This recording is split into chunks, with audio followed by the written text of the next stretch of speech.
PSG Fan TV, bonsoir à tous, bonsoir Miguel. Salut Onup. Alors on en avait parlé durant le live, les 2 buts d'écart étaient espérés, là ils l'ont fait les Parisiens. Est-ce que tu es satisfait de leur performance?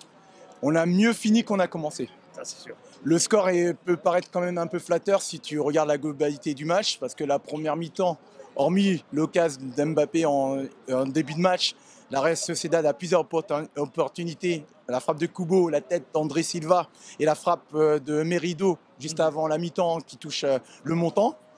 On n'y était pas là. On n'était pas là. On n'était pas là dans l'engagement. On a fait preuve de manque de personnalité, je trouve, de caractère, manque d'initiative à la relance, que ce soit en défense ou au milieu de terrain. Ça a été beaucoup plus criant en première mi-temps au côté milieu de terrain. Et nos attaques étaient complètement isolées.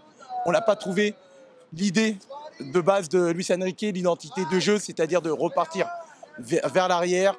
Ça passe par le milieu et vers l'attaque. Ça a sauté les lignes. C'était pas fluide ce soir, en première mi-temps. Est-ce que tu as senti la Real Sociedad dominateur, excuse-moi? Oui, bien sûr. Le milieu de la Sociedad nous a totalement privés de ballon, tout simplement. Le milieu, en première mi-temps, le milieu parisien n'a pas existé, il faut le dire. Ils ont été mangés tactiquement, physiquement et surtout techniquement. Alors que ça, c'est l'idée de base de Luis Enrique, d'avoir une ossature très bonne au niveau technique. Et là, en première mi-temps, avant le premier but à la 55e Mbappé, on ne maîtrisait pas le match, tout simplement. Alors, tu l'as dit, ça a changé un petit peu de physionomie de match à partir du but. Oui. Qu'est-ce que tu as vu qui a permis ce changement? Le changement de poste entre Vitinha et Ruiz. Ruiz jouait en 6 et Vitinha jouait un peu plus haut. Il a mis Vitinha, tu sais, en point de basse en 6 et Ruiz côté gauche avec Barcola. Et ce changement a changé un peu la donne. Ruiz était plus à l'aise, j'ai trouvé, en deuxième mi-temps parce qu'on voyait qu'il était ciblé, Ruiz. Ouais. On voyait que le milieu de terrain avait ciblé Ruiz parce qu'ils savent qu'il met beaucoup de temps à se retourner. Et quand on met beaucoup de temps à se retourner, forcément, on est moins précis dans la passe.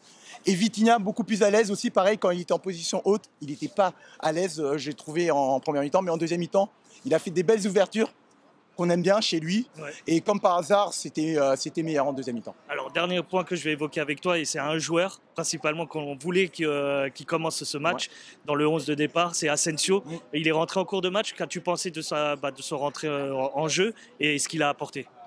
On ne l'a pas trop vu, mais grâce à sa qualité technique, ça a rassuré un peu plus l'équipe. On a mieux tenu le ballon. Okay. Et c'est ça qu'on avait du mal en première mi-temps, c'est bien tenir le ballon face au pressing haut des joueurs de San Sébastien. Mais en revenant par rapport à la configuration de l'attaque, je félicite nos attaquants.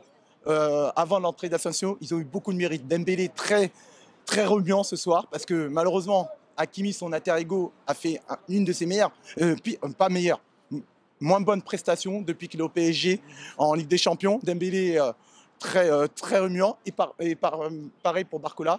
Barcola plutôt discret en première mi-temps, mais en deuxième mi-temps, avec son but, beaucoup plus remuant parce que Berardo a été en grande difficulté sur le côté gauche. Bravo aux attaquants ce soir parce qu'ils n'ont pas été aidés, sincèrement. Je te remercie, Miguel. Merci à tous et belle victoire du Paris Saint-Germain 2-0. On a un petit matelas avant le match retour. Et par contre, il ne faudra pas faire la même première mi-temps qu'aujourd'hui qu'à San Sébastien dans 3 semaines. Super. Merci.